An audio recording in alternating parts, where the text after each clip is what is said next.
I often have a directive what to say after a class.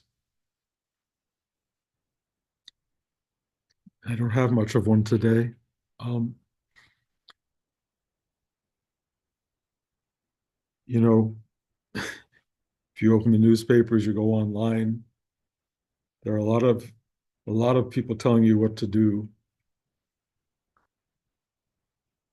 telling you how to react to the world, how to handle yourself. um, Expressing a lot of confusion, expressing a lot of anger, doubt, all the various. Your hearing is sorry, honey. Um, um,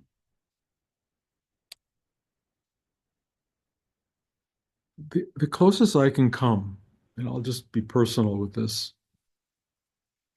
is follow your inner voice and learn to hear it and learn to trust it. It's much more attuned to our needs than we realize.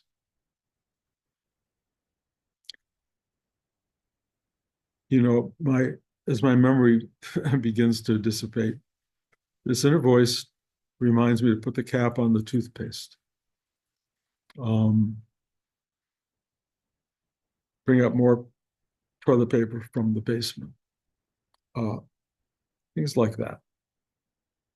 It's surprisingly informative in the most simple and absurd ways, but it really helps me because it gives me a kind of order in which to do things. Rudy's old idea, if it's in front of you, it's yours, is really proving to be quite remarkable. But there are times where there's nothing in front of you, and this voice will tell me, well, sit down, take a nap, go for a walk. This last week, it's it told me to complete this work that I have left upstairs in one of the rooms that I call the happy room. During the pandemic, I took photographs of my entire family and just covered the entire wall in these photographs and called it the happy room because I couldn't go out and see everybody. I would just go sit in the happy room. And of course, it had an altar in the middle with Rudy, but it had everybody. And it was like a simple situation. I just walked in and everybody was there. And then we had to take it all down to put in the elevator. And it's been sitting there for 3 months, 4 months with a blank wall. And the elevator's done. They're putting in one more little switch to turn the light on when I get off the elevator so I don't have to walk into a dark room, which is really helpful. And so I decided to put the pictures back up.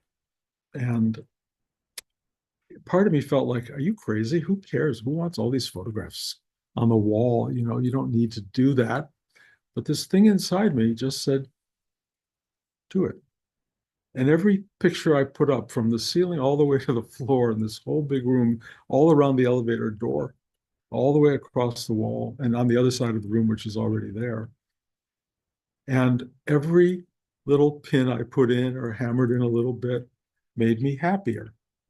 And I started seeing the whole of my life and everyone I loved, including pictures when we were on the cruise of 40 family members right there, and my kids when they were born, and all of that, and my parents and Blanche's family. We're all, boom, we're all just sitting there looking back. And I couldn't believe how happy I was just putting all that together. And not only was, because the word is not past tense, it's present tense. I needed I needed that. I needed to follow this directive to put these images up, even though the pandemic is over and I see my family and I see people I love. It's still amazing, over the top, but amazing to have everybody there. And then another directive was your elevator now is really working and it's really great and go up and down. I took the laundry up from the top floor to the downstairs to the laundry room without having to carry it down all these flights of stairs and back up again. But I decided there are bare walls in there. And I have all these photographs of images that I take that I really like that are sitting in boxes. And I just said, put them on the wall of the elevator. And I did. And I had Blanche come in and help me with where to put everything and how to put it there and make it look right. And now the elevator is not only a convenience, it's joyful space. It's a place I can walk into and go, oh, yeah, this is great. The same voice tells me to take out the jar of peanut butter I'm going to need tomorrow and stir it today. So tomorrow, when I have to use it, I don't have to stir it. I have the moment now. Why not? Why not? And why is a directive coming through from core infinite space saying, stir the peanut butter? I'm not going to give you an answer to that, but I will tell you when I take that peanut butter and I put it in front of me and I don't have to stir it, it's all ready. I'm happy. I'm just happy. It's done. There's so many things like that. Fill the pill jars up in front of the time you have to do it before that. Get things arranged in your life so that they are in place. And the doing of these little things is so simple. It's so simple. And then there's the news. And there's things that crop up in front of you on your phone and on your computer. The outside world coming in, it has nothing to do with stirring peanut butter. It has nothing to do with putting pictures on a wall. It's a world in disarray. It's a world with very strange and very difficult things happening. And all of us are very wired to get in touch with that. I don't know totally why, except part of it has to do with the news itself. I used to work in the news when I was a young kid. I worked at NBC News as a film editor. Probably have told you all this story, but it's really important. There was what can I call it, a revolution that was happening in some South American country. And we got all the news footage in, and there was one little picture of a boy, I don't know how old, on a bike with a red flag, which seemed like a communist flag. That was the only picture that had anything to do with a communist anything. The producers said, put that first. And I went, but okay. So suddenly, this outside force, this person with an ideological bent, said, put the communist flag first, even though that was not the news. It was not. Right now, those of you who do watch the news are watching what the the television broadcasters can do to get your attention and to glue your attention. One of the big things that's happening is to scare you about airplane disasters. Partly because there's footage, which means they have something they can literally show you. And secondly, there is this thing of people getting scared enough to go and they want to watch. They're drawn to it. They're drawn to the fear. They're drawn to the simulation. They're drawn to the thing that brings them back to the news, which brings them back to watching something that will then have a commercial that will sell things and then bring you back to the news again. So the glue of fear and despair and all the things that go on in the world are things that bring you into a commercial space that make you a person who buys things. That's really kind of what's going on. I don't mean to be an anti-capitalist here, because God knows we all have to get stuff. But what I'm trying to show you is how manipulated we are by the world and by our own mind's engagement of the world. And we listen to all of these forces around us that are trying to get us engaged for their own sake. And we don't always understand what that is. But one of the things that engages people dramatically is fear and chaos and drama. And so if you throw that out into the atmosphere, people will go, oh, and they get scared, but they get attached and attracted. And if you get attached and attracted by that, you are being manipulated by outside forces. Some people know how to do that better than others. What we are seeing right now in our life, in our world, is people who are very, very smart at making you very uncomfortable and scaring the living daylights out of you. They're very good at it. And they bring you in and they make you worry and fear. And the chaos serves the purpose of the larger universe, if you will, because it gets you engaged. What do you do to combat that? Well, you can totally not turn on anything that will engage you, like opening a computer and seeing news or seeing headlines somewhere, but it's hard to avoid. It's hard to avoid the stimulus that the world throws at you. It's pretty well it's, choreographed. It works very well. But what you can do is go, whoa, whoa. You can realize that you are being manipulated, you are being engaged. Not that all these things aren't happening, not that really awful and difficult things are happening in the world, but not to scare you about this, it's been going on forever. Okay. Some of it is more pointed now than it ever has been. Some of it's more in your face, hard to get away from. But the reality is, you and all of mankind have always had a capacity, if you want it, to go, whoa, whoa. There is a directive inside you that will say, hang pictures in your room and create a happy room. Put some on the elevator. You may not have an elevator. I don't think that's a common thing. And I totally look at myself as uncommon on that level, but grateful.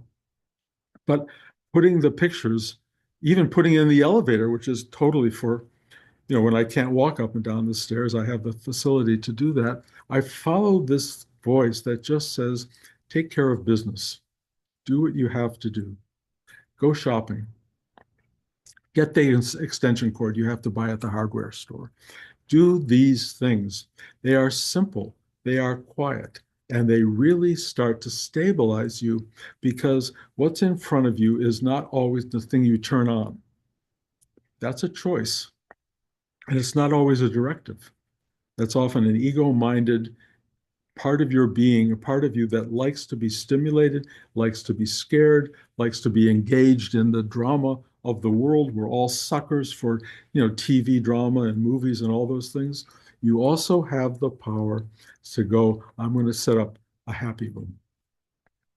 There are other things I can do rather than be caught in the system that wants to make me uncomfortable and engaged in the drama of life. You can engage it. It's not uninteresting. It's in your face, and it could be much more in your face. The time to engage much of the drama is when it's really right in front of you. And you can do small, simple things to engage the drama, which don't involve you getting sucked up and caught up in the middle of it. One of them is try to look at it through clear head, clear eyes, without emotion, turn it on, turn it off. Start to think of people being impacted by the drama. As you all know, I have my son who's in the Justice Department, and I've told you this before, who has to write these now five notes of what he did every week to send off to people we don't even know who they are, with the potential of being fired if they don't do that. That's drama, and that's drama in front of me. It's not drama in the outside world. It's really happening. I call my son. I offer love. I offer help. I offer companionship. I offer an ear, although as you probably can tell from who you hear every week, I am a better talker than I am a listener. But I try to listen to my son and be there for him. That is immediate and that is real. We have all of these friends in the world who are probably in more difficult states than you are. And it would be nice if you would take this quiet directive, which, trust me, I know it comes through, and it says, call them, text them, email them, reach out to them, whoever they are, reach out, do it. I cannot tell you how powerful it is when I get a directive that says email someone whose house has burned down 2 months ago. I've already emailed them in the past, but it said do it yesterday again. The response to that was unbelievable.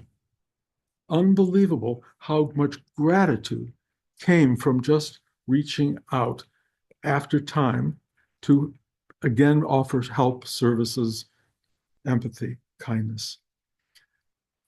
The directive that comes through each one of us says to do things like that.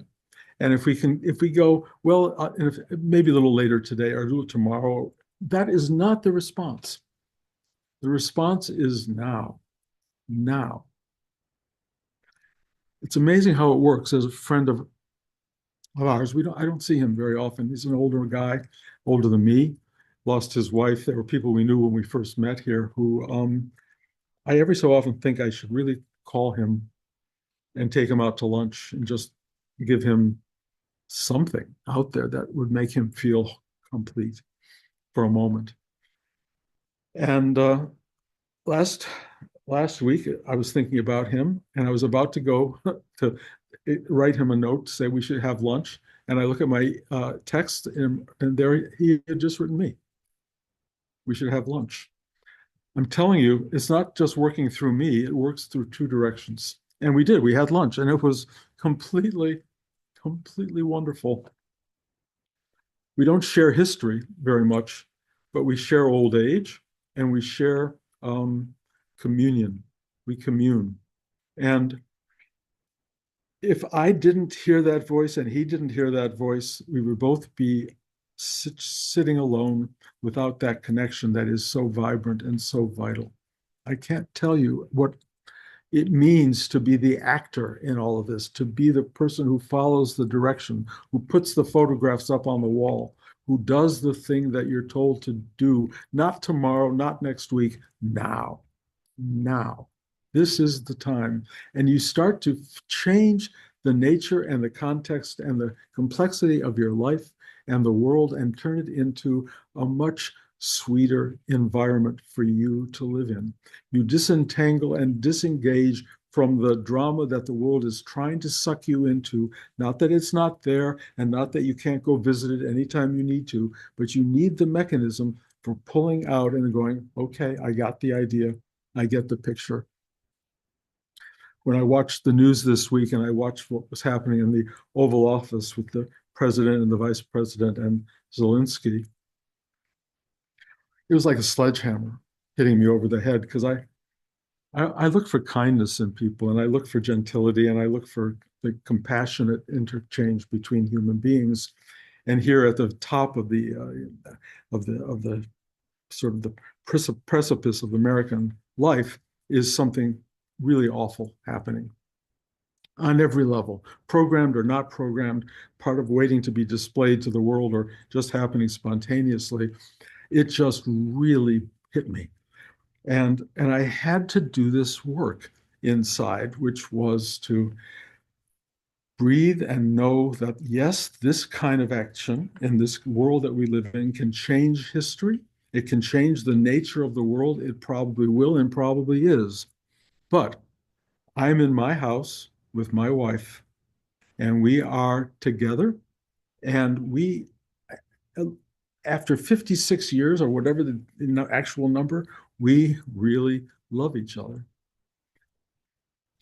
For me to hug Blanche and to hug my wife is the counteraction to the thing that dilutes the power of the media and gives me something that is absolutely immediate in front of me, which is I can hug my wife and boom, my heart opens. It just opens. This morning when we were getting up, I leaned over to kiss her in bed, which is often how I wake her. And there was a smile on her face that was a smile of a 2-year-old. I have never seen anything like that from her before. It was so opening and so joyous and so simple and so part of her essential being that it flooded the day. It's coming through as we speak. You know, there is this capacity we have to give that gets a return, but don't do it for the return. but there's a capacity we have inside to be giving to life and joy to a world that may not have it to return it to you. You just give it. Just give it. Put it out. Put it out. And then finally, the other thing which I talk about weekly is sit down. You can do this work that we have. You can use the photograph of me or Rudy and try to draw energy from that. Strangely, I'm talking about photographs today. Photographs on a wall send energy. My grandchildren at all their different stages, my parents, my grandparents, the whole panoply of my life, all these images give energy. I draw on them. I call them my happy room. You can take a picture of Rudy or a picture of me teaching, which is an expression of this energy going toward you. All you have to do is take it in. Take it in. Draw the energy, use the exercise we do, and feel that energy open your heart, open your gut, and start to free you from your entanglement and your attachment to the outside dynamics of fear and drama and trying to buy and sell you the world. This is a place of complete stillness, and it feels like what it felt like seeing the smile on Blanche's face this morning when I went to kiss her. That's what it feels like. It is so sweet. It is so deep. It is so profound and simple. And that is coming from inside. And it doesn't come from Bruce. It doesn't even come from Rudy. It comes from something we call whatever, source, radiance, infinite something that is creating this particular universe in this particular moment. And yes, this is a hard time. And yes, weird stuff is going on and reality is shattering in some way. But does it matter to this source? It's not what I'm feeling. I mean, it matters. The world does go into decay. The world does go into upheaval and revolution and war and evil and darkness. And it also goes into love and beauty and joy and blooming and wonder. It has all of this. It has always had all of this. And it weaves together this drama. But I will tell you, one thing I've been feeling so deeply in recent time is this, I call it nostalgic love, but it's love that goes from the beginning to now. It's the joy of being with another person, the joy of having people in your life, the photographs on the wall that we have in this world that we did not have 100 years ago. You know, we had 6 photographs when I was a kid. Or Polaroids. We started having Polaroids, but we document the world now. We have pictures of one another. We have these images that speak to us, that bring joy, and you can go to joy. You can go to stillness. You can go to openness. You can go to trust in the universe as a corrective to the larger disturbances of the world around you. Your call. It's totally up to you. But you want to get caught in the drama of what's going on? It's a ride. It's definitely a ride. If you want to be a corrective to that, correct you, and then send that stillness, love, joy, kindness to the people around you who don't know how to do that by themselves. That's your job. That's the directive. That's the calling. Be the voice, be the heart, be the reach, be the hug that the world needs. That's what we have to do right now, or let let the producer at NBC News dictate how you feel about everything. Thank you. I love you all. I guess we can do comments, criticisms, whatever. If there's anybody has anything they need to say, looks quiet to me. So I have a question. Okay. I've been working a lot with what you're talking about like finding stability and kind of this like really grounded simplicity. I'm also like I guess not wanting drama in the kind of negative way, but like a creative sort of drama, and I'm finding everything is so well rounded. It's almost like slowing down. You know, it's like I'll do little bits on this and I'll do little bits on that, and there's progress, but I don't feel like I'm really like breaking through. I'm wondering how to approach that kind of breakthrough while in balancing the stability. Hey, Zach, I think it's a lack of clarity for you.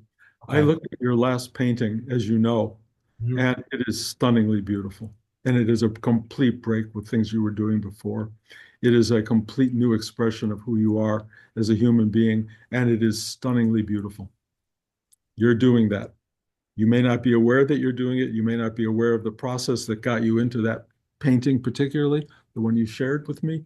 But I'm telling you, this is a path forward that is full of beauty and joy and communication, and everything you're looking to become, you already are. Just trust me on that. It's working. It's Thank working. Okay.